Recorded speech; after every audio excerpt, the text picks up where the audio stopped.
80% of higher education in this country is being controlled and managed by the private industry.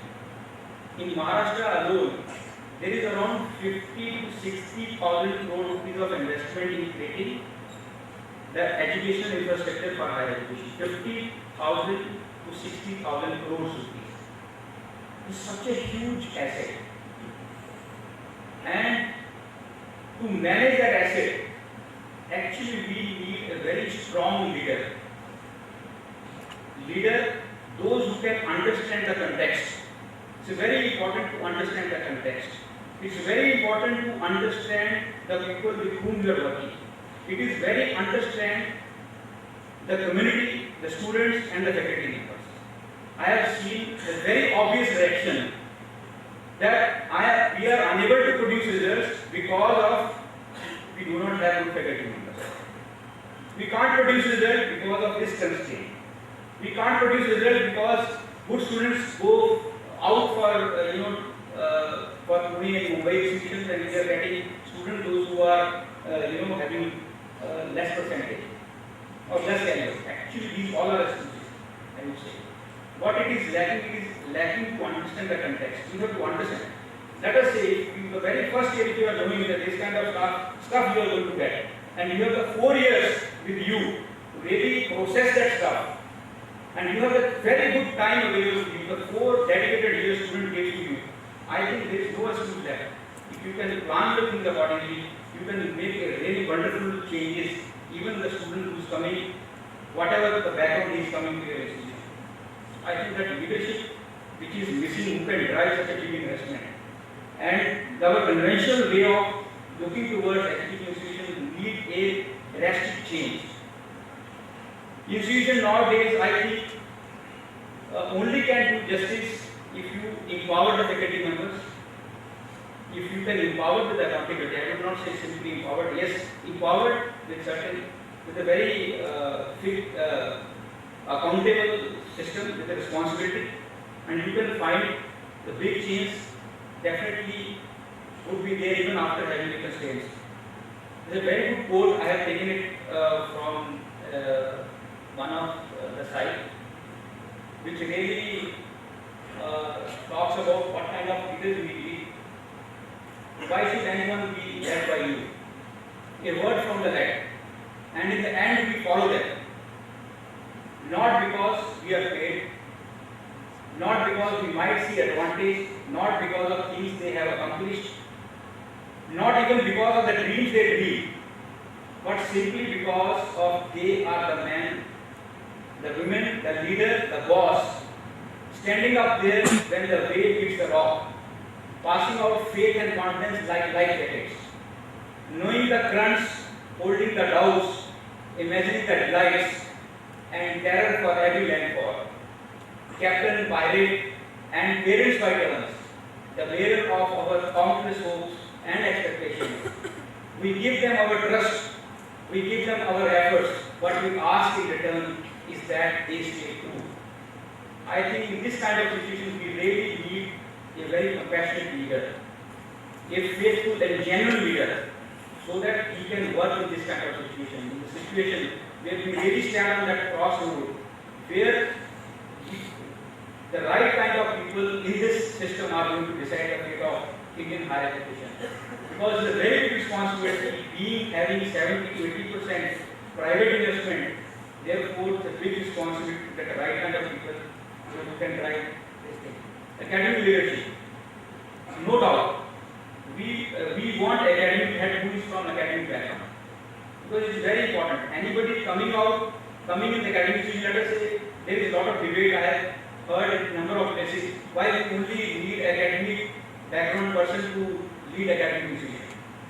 Actually, that is required because there are intellectual people working. There should be someone who can respect that intellectual, people, and people in return should respect the boss is also, with having that kind of caliber. I will not say somebody who is not having that caliber and trying to dictate something at the ground and telling that you have to do this. People are not going to receive in a good, they are not going to actually receive them in a good way. So therefore,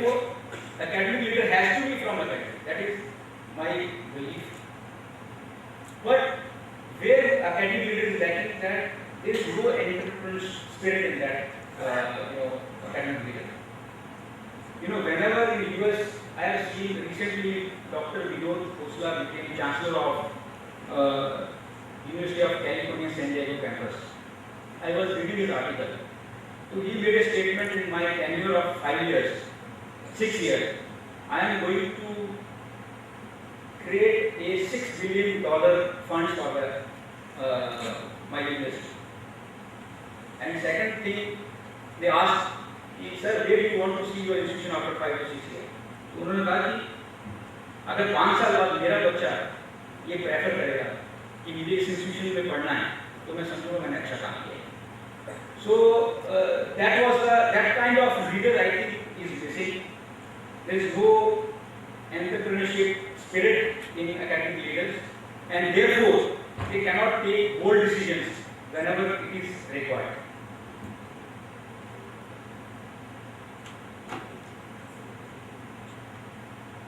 As I said earlier, see, change one has to accept, and how fast you accept that change would decide your fate and the future. If you are not going to accept change, you are going to die your own death.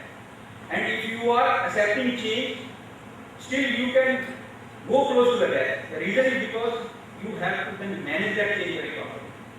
You are required to understand why you have to go for that change. I will give some small example.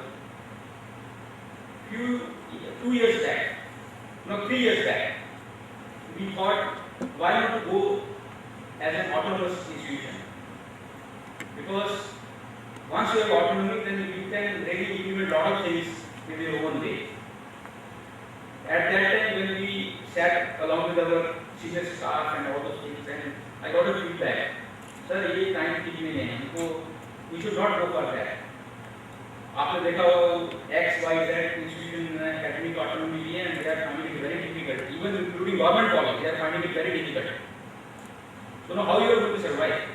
But down the line, after 3 years, I am thinking that, in fact, that was the right time to take this. Because now today you see their situation.